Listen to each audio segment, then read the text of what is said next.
천수경을 독송하면 뭐가 좋은가? 그 설명을 좀 드릴게요. 천수경은 언제 독송하는 게 제일 좋냐? 일단 뭐 매일 하는 게 제일 좋겠죠. 그리고 하루 중에 몇 시에 하는 것이 가장 좋을까? 천수경 독송이.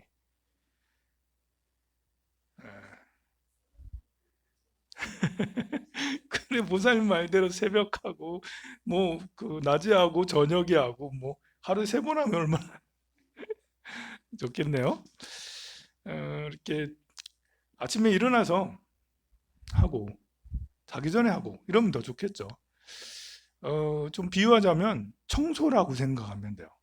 아침에 일어나서 방을 깨끗하게 청소하고 하루를 시작을 하면 왠지 모르게 오늘 장애물이 없어지는 것 같고 기분이 상쾌하게 출발할 수 있잖아요. 그런 것처럼 어, 우리가 공간을 청소하고 나면 마음이 산뜻하고 새로운 느낌을 갖는 것처럼 마음도 청소하면 비슷해요. 마음도 아침에 일어나서 뭐 이렇게 늦잠을 계속 자는 사람은 어쩔 수 없겠지만 아침에 시간이 없는 사람은 어쩔 수 없겠지만 조금 한 10분 정도 일찍 일어나서 천수경을 하고 나서 하루를 시작을 하면 뭐 밥을 하든 뭐 출근 준비를 하든 뭘 하든 그렇게 하면 마치 청소를 하고 하는 듯 마음 청소를 하고 나서 하기 때문에 굉장히 마음이 평화로워져요. 우리가 이제 어떤 것이든 어떤 결정을 하든 무엇을 하든 한번 생각하고 나서 말을 하거나 한번 생각하고 나서 행동을 하면 아무래도 실수를 덜 하겠죠. 뭔가 결정을 할 때 우리가 이제 쇼핑 같은 걸 하더라도 충동 구매를 하면 나중에 집에 갖고 와가지고 아무 쓸모없는 게 너무 많아요. 충동 구매를 하면 이게 마음이 우울하고 울적하고 답답하고 막 이렇게 그럼 백화점에 나가야지 해서 카드를 톡톡톡톡 긁고 오면 정말 후회가 막심하거든요. 사람하고의 관계에서도 뭔가 이렇게 그 맑은 정신이 아니고 이렇게 화가 난 상태, 짜증난 상태에서 사람하고 이렇게 관계를 가지면 말에 이제 이렇게 말이 따발총이 돼요. 그래가지고 말을 하는 족족 상대방이 상처가 되고 갈등이 되고 싸움이 되는 경우가 자주 발생하게 되죠. 그래서 어떤 말을 하든 어떤 행동을 하든 한번 생각하고 나서 한 템포 늦게 너무 빨리 결정하지 말고 한 템포 늦게 결정을 하고 말을 하고 행동하면 더 좋은 것처럼 한 템포 늦은 것보다 경전을 독송하고 나서 말을 하고 행동을 하고 선택을 하면 훨씬 더 좋은 결정과 선택이 될 수가 있는 거예요. 그런데 이 여러 많은 경전이 있죠. 반야신경도 있고 또 금강경도 있고 법화경도 있고 화엄경도 있고 지장경도 있고 많은 경전들이 있는데요. 그 중에 어떤 경전도 괜찮아요, 사실. 뭐 법화경을 하루에 조금씩 독송해도 좋고요. 지장경을 하루에 조금씩 독송해도 좋고 금강경을 하루에 조금씩 이렇게 독송을 해도 좋습니다. 아니면 한 번에 다 하려면 제일 짧은 반야신경. 아니 반야신경도 좀 길다 하는 사람은 옴마니밤메옴 옴마니밤메옴을 3번 딱 하고 나서 말을 하고 행동을 해. 아니면 마하반야바라밀 이렇게 해가지고 하고 난 다음에 하든지 또 옴마무카바이로 자라마 아무드라 마니파드마지바라 후라바를 타야옴 하면서 광명전을 하고 난 다음에 하든지 본인하고 인연이 맞으면 무엇이라도 괜찮아요. 한국 불교는 천수경을 이제 그 중에 여러 경전 중에 천수경을 선택을 했죠. 천수경은 우리 옛 선조들이 스님들이 만든 그 경전이에요. 본래 부처님 당시에 부처님이 만든 경전이 아니고요. 한국에서 자생한 우리 조선시대에 자생한 경전이에요. 이 천수경은 의식을 하기 위해서 이렇게 이제 만들었다고 해서 완전히 다 만든 건 아니고요. 경전을 좀 편집해서 여기서 또 갖고 오고 저기서 갖고 오고 주로 이제 대다란이 개경이라고 천수천왕 무예대빈 대다란이 개경이라고 거기에서 앞부분하고 다란이를 전부 다 가지고 왔고요. 뒷부분은 여기저기서 편집을 해왔는데요.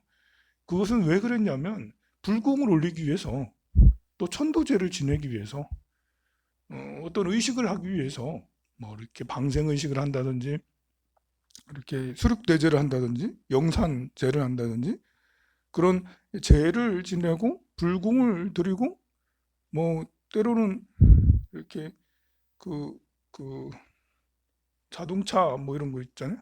뭐지, 그 고사를 지낸다든지, 뭐 그런 거, 산신을 위해서 제를 지낸다든지, 이런 것들을 하기 위해서 이제 전문적으로 스님들이, 도 높은 스님께서 이렇게 편집해서 만든 경전이라 할 수가 있어요.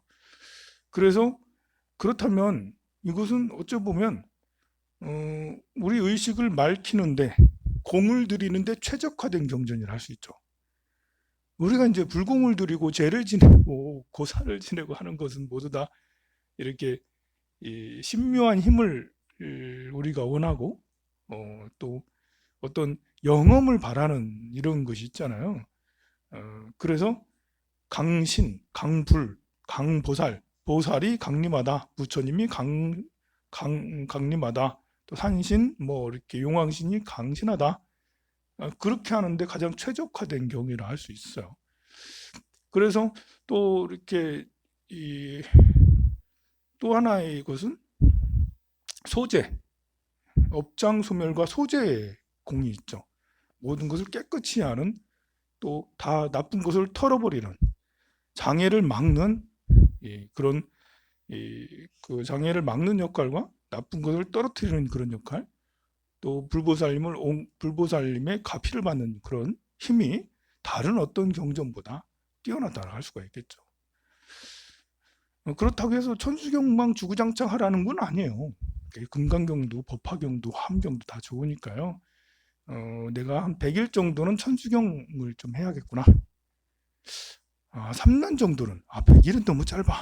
3년 정도는 내가 천수경을 매일 아침마다 또는 매일 저녁마다 천수경을 해야지. 이렇게 이제 생각을 하고 기간을 정해서 원력을 세워서 하면 더 좋습니다. 또 시작할 때는 부처님 전에 빵이라도 한 롤케이크라도 사와가지고, 부처님 제가 오늘부터 천수경 100일 기도를 하려고 그러는데요, 부처님 좀 잘 봐주세요. 그래가지고 부처님 저에게 힘을 주세요 라고 이렇게 해서 부처님 전에 이렇게 입제 의식을 간단하게 스님한테 부탁해도 되고요, 본인이 이제 해도 좋습니다. 그래야면 이제 우리가 실수를 덜 하게 되고요, 또 좋은 인연이 생기게 돼요. 본래 기도라는 것은 인연이 뭐 줄줄줄줄 이렇게 따라오게 되는 그런 신묘한 힘이 있어요. 기도라는 건 너무나 놀라워. 이렇게 한 생각 딱 일으키면 거기서 따라오는, 마치 우리 감자 캐봤잖아요. 감자를 하나 딱 했는데 딱 잡아당겼더니 줄줄줄줄 따라와. 그런 것처럼 그냥 한 생각 딱 일으켜서 천수경을 딱 한 번 독송했을 뿐인데, 그 안에 천수경 그 깊은 곳에 있는 이 고구마 덩쿨 이런 것들이 엄청나게 이렇게 그 밑에 저장돼 있어서 하나를 당겼더니 나머지들이 줄줄줄줄 따라와가지고 그냥 저절로 한 가마가 되고 두 가마가 되고 세 가마가 되고 백천가마가 돼요. 너무 신기하게. 물론 이제 그걸 하기 위해서는, 그렇게 되기 위해서는 그냥 소리 마소리 이것만 열심히 해서 된다는 건 아니고요. 그 넝쿨들이 수천만 가마가 되게 하려면 내가 그 나비 효과처럼 한번 천수경을 독송했더니 머리가 맑아져. 머리가 맑아지니 다른 사람의 마음이 보여. 다른 사람의 마음을 보니 그 사람을 도와주고 싶어. 돕다 보니 두 사람을 도와줘. 두 사람 도우니까 10사람, 100사람을 도와줘. 그러면서 어떻게 하면 더 효율적으로 도와줄까 하다 보니 돈을 벌게 돼. 돈을 한두 푼 덜 벌고 하다 보니까 백천만금을 벌게 되고, 그 백천만금을 또 사람들에게 또 모든 생명을 돕는 데 그만큼 쓰게 돼. 이게 이제 나비효과적인, 한번 천수경을 하였더니 수많은 수천만 덩굴들이 따라오더라 라는 걸 알 수가 있습니다. 그렇게 하면 줄줄줄 따라오게 되니까요, 매일매일 천수경을 독송하시기 바랍니다. 이제 그 너무 무슨 얘기 하려고 했었는데 무슨 얘기 하려고 했었는데 그 요즘에는 이제 우리나라의 국격이 굉장히 높아져 가지고 어, 일본 얘기를 하려고 했다 참. 일본은 일찍이 이렇게 우리나라를 우습게 봤어요. 우리나라를 이렇게 그, 그 감염병이 막 도는 거에 대해서 자기네 나라들은 별로 환자가 없는데 우리 한국은 뭐 하면서 굉장히 조롱했거든요. 우리가 드라이브 스루를 해도 조롱하고 워킹 스루를 해도 조롱하고 뭐 진단키트를 뭐 이제 6시간 만에 또 10분 만에 이런 진단키트를 개발을 해도 일본은 뭐 조롱하고 우리나라를 굉장히 우습게 봤어요. 근데 지금 일본 상태가 심각해요. 엄청나게 심각해요.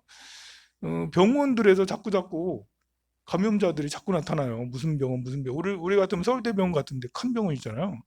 그런 데서 감염자들이 자꾸 나타나고, 이게 왜 그렇게 되냐면, 이 우리나라는 선별 진료소가 있잖아요. 보면. 뭐 이렇게 그, 그, 보건소에서 하든 어디서 하든 선별 진료소를 이렇게 하는데, 그거는 선별 진료소가 따로 없어. 그래서 내가 아프니까 혹시 내가 코로나냐? 그럼 울산대 병원에 간 거야. 그래서 거기서 확진을 받아.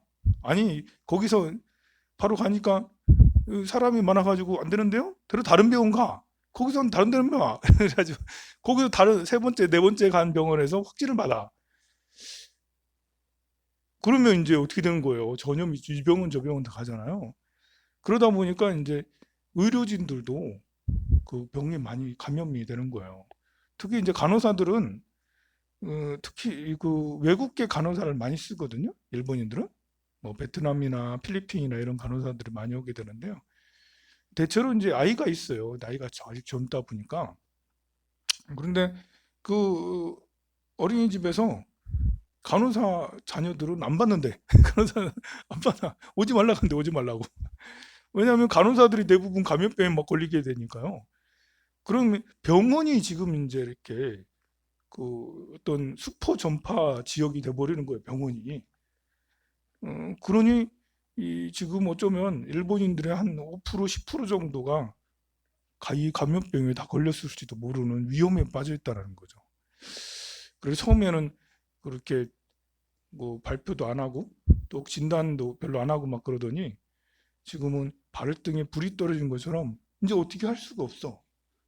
그나마 미국은 이렇게 질 진단 키트로 이렇게 계속 검사는 열심히 많이 해요. 그래서 수십만 명의 검사를 했고 그중 한 30만 명? 20만 명이 지금 감염이 됐다고 그러거든요. 2만 명 넘게 죽었어. 아니 이 감염병으로 미국에서 2만 명 넘게 죽었다라는 게 이해가 잘 안 가요. 우리나라는 겨우 만 몇 명이 이제 이렇게 감염병에 들었고 그것도 신천지가 아니었으면 그렇게 안 들었을 텐데. 게다가 돌아가신 분이 200, 한 20명 정도 이렇게 정도거든요. 한 2% 정도인데 그런데 너무 놀랍게 그 미국은 2만 명 넘게 특히 뉴욕 같은 데는 1만 명 넘게 죽었다잖아요.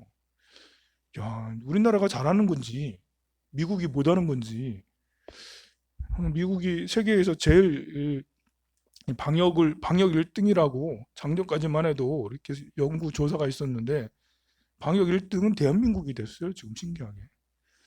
그래도 미국은 그런 식으로라도 해서 열심히 진단을 해서 이렇게 해서 이제 어제 발표하기로 뉴욕 시장에 나와가지고는 이제는 오늘부터는 괜찮을 것 같다. 오늘부터는 꺾이는 것 같다.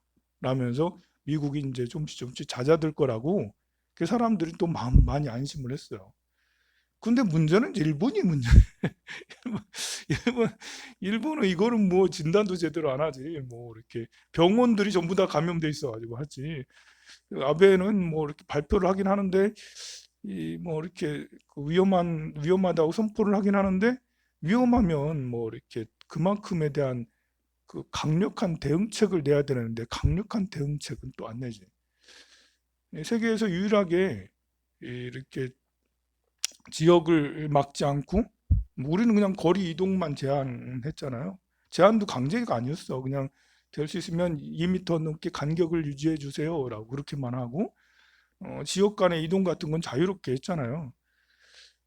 우리나라의 특이한 것은 이제 앱을 만들어서 내가 만약에 이제 의심 이제 그 격리자다 이러면 그 앱을 통해서 이 사람이 어디로 이동하는지를 다 밝히게 돼 있잖아요. 문자로 그렇게 계속 날라오잖아. 전 세계에서 이 우리나라밖에 없대. 그렇게 하는 데가. 일본 같은 데는 어디가 어딘지 잘 누가 마트를 못 가, 병원을 못 가. 그 감염병 환자가 지나갔을 수도 있어. 미국 같은 데는요, 굉장히 위험해요. 미국은 무기를 계속 사들인다잖아. 총알 사들인데 무기 사고. 그래가지고 게다가 이제 실직자가 얼마나 많아졌어요. 미국은 하루 먹어서 하루 벌어서 하루 먹는 사람들이거든요. 우리나라가 미국 부러워할 게 아니야. 미국은 이렇게 GDP도 1인당 GDP도 6만 달러가 넘고 우리나라는 3만 달러 겨우 넘고 그런데 우리보다 두 배가 더 넘잖아요, 소득이. 그런데 미국은 뭐가 문제냐면 집값이 너무 비싸요. 우리나라보다 더 비싸요. 한 달에 100만 원 벌어가지고 70만 원이 집값은 나. 그래가지고 이 사람들은 대출도 엄청나게 우리도 지금 대한민국 사람들도 대출 많이 내서 하잖아요. 매주마다 대출 갚아야지, 집값 내야지, 식료품. 다행인 것은 식료품 가격이 엄청 싸. 코스트코가 이런 데 가면 엄청 싸거든요, 식료품 가격이. 그래, 이제 한 달 벌어서 한 달 생활하는, 일주일 벌어서 일주일 생활하는 사람이 거의 대부분이에요, 미국 사람들이. 그런데다가 지금 이제 이렇게 감염병 때문에 전부 다 실직돼, 뭐 2천만 명이 실직된다잖아. 실직이 2천만 명인데, 이 사람들이 다 무기를 사요. 야, 이거는 이제 어떻게 될지 건드리면 폭 터질 수도 있는 거예요. 한번 폭동이 일어나면 우리나라 사람들은요 이렇게 페이스북에 패친 보니까 미국에 있는 우리나라 사람들은 밖을 못 나온대요. 생각을 해봐요. 내가 미국에 있어. 우리 가족들이 미국에 있어. 그 이제 유치원 들어가고 이렇게 초등학교 중학생 있는 아들 딸이 있어. 걔들을 데리고 밖에 나가겠어요? 걔들을 보고 밖에 나가라 하겠어요? 이 지금 민종차별이 얼마나 심한데요. 우리나라가 동남아시아인들 차별하는 건 차별도 아니에요, 그러면. 그거는 자칫하다 지나다가 맞아. 지나다가 잘못하면 총 맞을 수도 있어. 그래, 미국에 있는 우리 동포들은 정말 이 하루하루가 정말 살얼음 같듯이 공포에 시달려 있어요. 그래서 우리나라로 그 기를 쓰고 들어오려고 지금 그러고 있는 거잖아요. 그 약을 먹고도 들어오잖아. 해열제 먹고도 막 들어오고 그러는데 그런 거 그러니 해열제 먹고 들어온다고 뭘 할 것도 아니라 사실은 얼마나 무섭겠어 거기 계속 있으면. 외국에서 들어오는 이런 사람들 우리나라가 입국 금지시키자.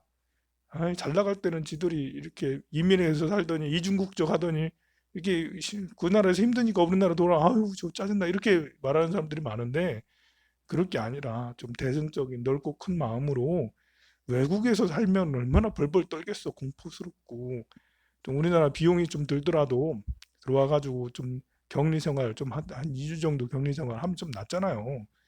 또 그래도 이렇게 본래 형님은 동생이 한 대 때리고 가도 그래도 다시 와 내가 받아줄게 이런 거예요. 원래 형님의 마음이지. 우리가 넓고 큰 마음으로 살아야죠. 대승적인 마음으로 다 용서해주고 우린 대한민국 너무 좋으니까 그래 우리 힘들 때 같이 괜찮아 지금 좋아졌어 다 같이 살아 이러면서 이게 넓고 큰 마음을 내야죠. 그래 이제 음, 그 어쨌든 내일이 선거고 그런데 우리나라도 사실 안전한 건 아니야. 언제 또 터질지 신천지 같은 데가 다시 또 생길 수도 있고 막 그래요.